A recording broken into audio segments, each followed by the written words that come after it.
day we filed our preliminary proxy statement, and we opening our website, which is Restore the Magic.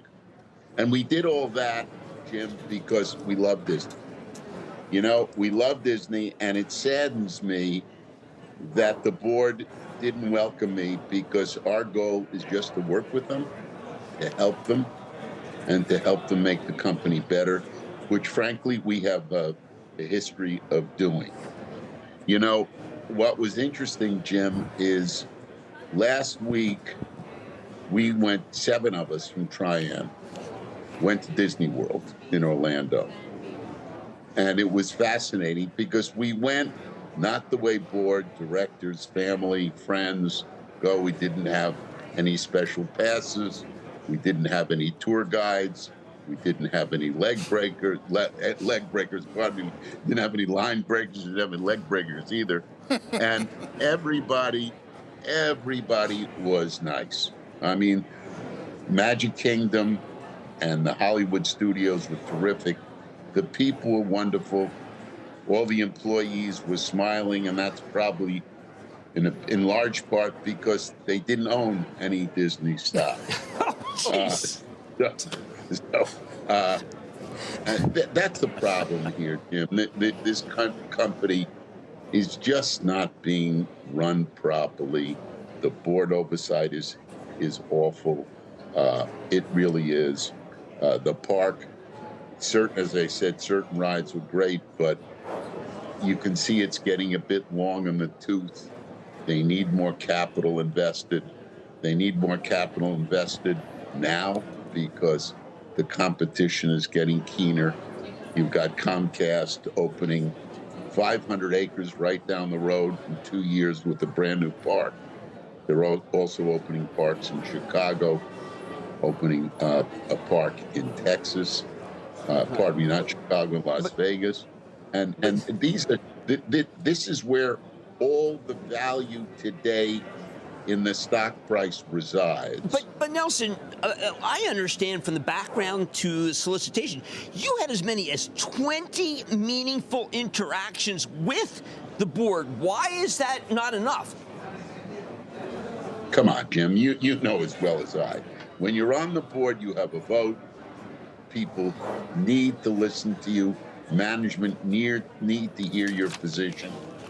They offered me to come on board last year as a visitor, a guest visitor on occasion. That's not going to do it. We've been around this stuff forever. I think we've been on more boards than any company in the world, and we've gotten unbelievable results. And we did it at the end of the day without breaking any glass. I mean, think about it. Even the proxy fights, the CEOs stayed on. They worked with us. Some became advisory partners to us. This is after a proxy fight. Yeah, David Taylor said the most wonderful things about us. Look what the stock did. I mean, that stock for 10 years stayed around in the 70s. We got on the board. It went from the 70s to 160. Come on. It didn't happen by.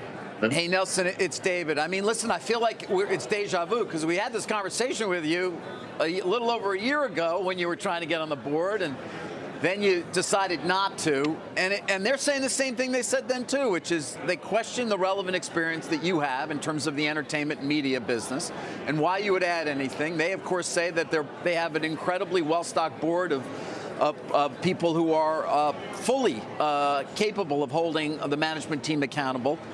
And again, what's the plan? Like, other than saying they got to do better, what's the plan? David, you asked it just like I wanted you to. I mean, as written. First of all, this board, from Bob to every independent director, has underperformed the S&P on every measure. 1 year, 3 years, 5 years, 10 years. How much more do we have to go? How long do we have to continue to suffer with this great board? By the way, they said I have no media experience. I don't claim to have any. But I would tell you, I don't think they have much media experience. They broke a record this year. You know that the last 5 movies in a row we're losers. Now, if Yeah. that comes with media experience, I want a guy who doesn't have a media experience. So David, let's deal with facts. The company has underperformed. I made a run at them last year. They promised they were going to improve things. I took them at their word. Things got worse. The stock went down. Results got worse. Okay, so no more. I can't continue to give them more opportunities. Understood. And I Although, love to that be fair, don't you? they have a lot of substantive people on the board. But let me give you this fact. The entire board, including Bob, own less than $15 million worth of stock each. That's not a hell of a lot of commitment to this company, given the fees, etc., that they get from being a director or an officer of this company. And when you want to talk about Bob has taken $1 billion out of this company since he's been there. $1 billion. Okay? But do you think he's overpaid? Most recently, he does stop. I got to finish this statement.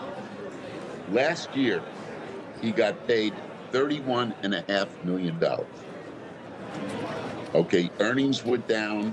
They missed everything. The stock was down. Everything went bad, and he got $31.5 million. You know, I don't understand what this board is doing. I don't know what they're there for other than friends of Bob. You know, that's what this is all about. It's just friends of Bob. It's a hand-picked group of directors who are not doing their job. Here's the bell. We got that squeezed in here, Nelson. We're going to keep you around for a second. I lost you guys. Well, I did just want to point out the board didn't get hurt as badly as I thought if they had that little money in the stock, Nelson. I thought they were going to be clobbered. They obviously haven't been hurt that bad. You're 100% right, Jim. They didn't lose money like the great unwashed, the funds, Mr. Perlmutter, everybody's pension fund. Those are the guys who took the gas, not the board, not the inside directors. I mean, you know, this guy has been paid so much money, and I want to work with Bob. I want you to know my goal is not to do anything but work with Bob. And Jim, you and David and Carl all know that we've worked with people